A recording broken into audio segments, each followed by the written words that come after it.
I'm trying to install tork rz307 timer/switch to a home built prior to 1950. My wiring doesn't include color-coded wires. I have 2 wires, both with gray covering. Do you have a multimeter or voltage tester? What colors are the wires? The wires themselves look copperish.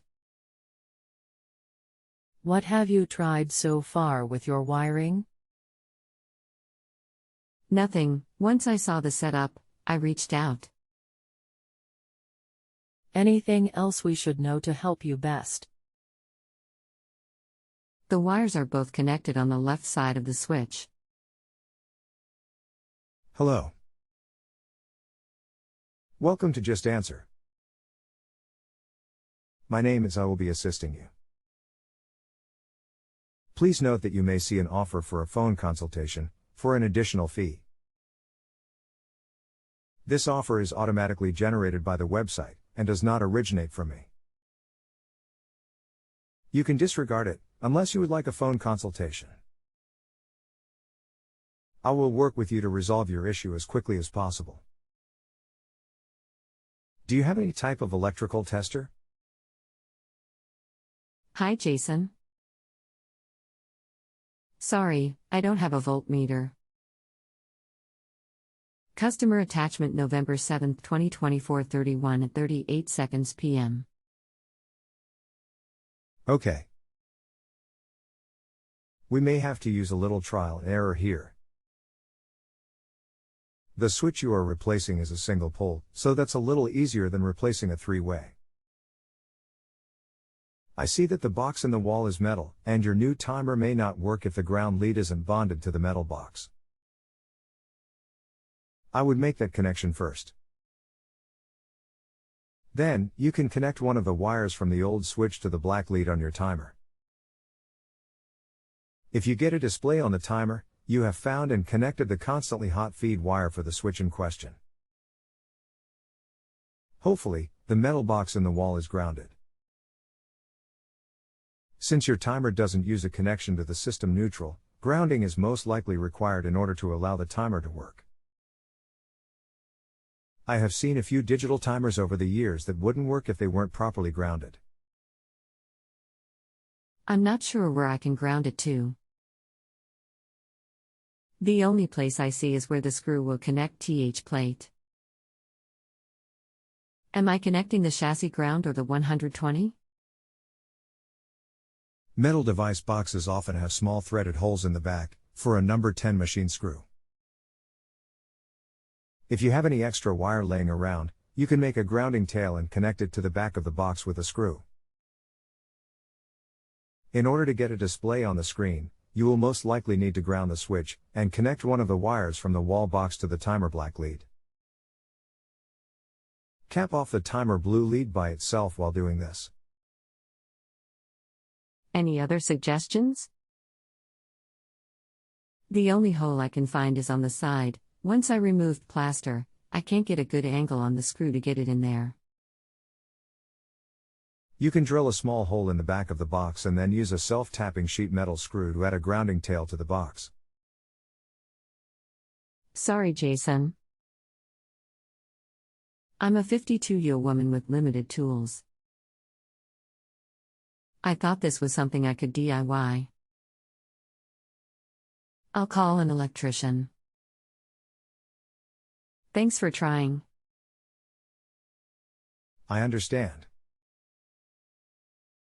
You can still check functionality of the timer if you can wrap the grounding lead around one of the screws that holds the switch in the box, and then connect one of the box wires to the black lead on the timer. If you don't get a display on the timer, switch to the other wire from the wall, connecting it to the black lead on the timer. I'll try that. Sounds good. If you are doing this with the circuit breaker on, please be extremely careful not to touch any exposed wire.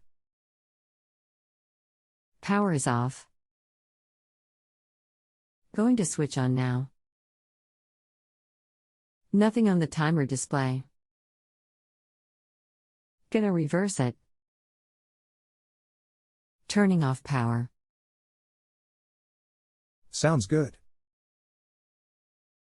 Please continue to update me on your progress.